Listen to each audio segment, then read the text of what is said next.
país. O que no início parecia ser só um crime de lavagem de dinheiro, aos poucos foi se revelando um dos maiores, se não o maior esquema de corrupção do país. São pelo menos 10 bilhões de reais entre propinas, desvio de dinheiro e obras superfaturadas. E o rombo ainda pode ser bem maior. O Bom Dia Paraná foi ouvir o presidente da Associação Paranaense dos Juízes Federais, Anderson Furlan, para entender melhor o que essa operação representa.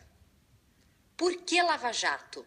Começaram investigando a atuação de doleiros numa rede de postos que lavavam carros, por isso o nome Lava Jato.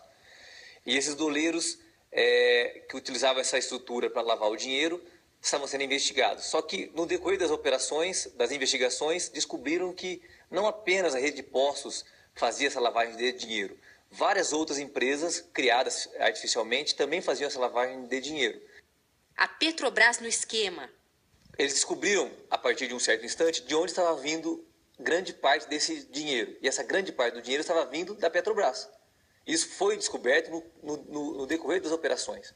E como é que eles lavavam, entre aspas, o dinheiro da Petrobras?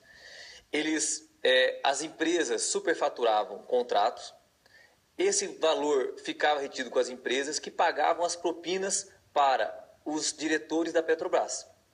Os diretores da Petrobras, então, procuravam doleiros de forma a poder fazer esse dinheiro passar pelos doleiros e retornar para eles de forma lícita, seja aqui, seja no exterior. Por que Curitiba?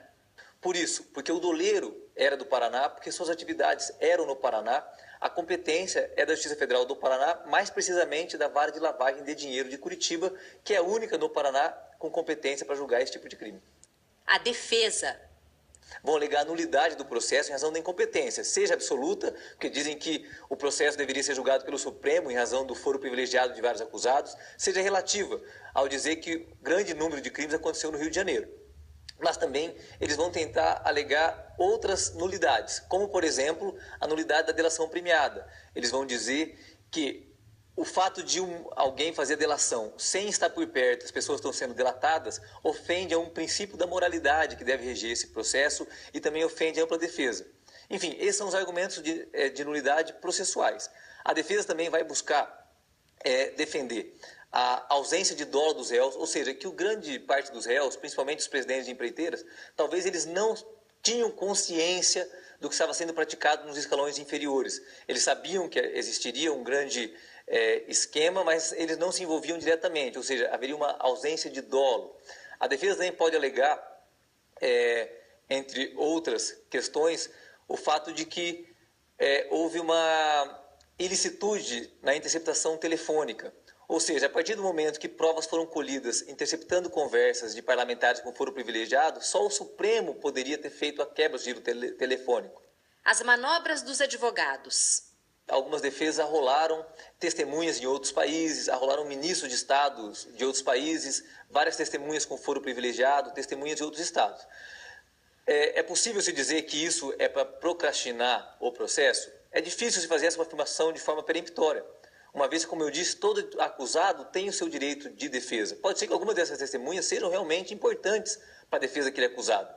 O fato é que as leis processuais, da forma como elas são hoje, permitindo uma gama infindável de expedientes, leva a um atraso injustificado do processo.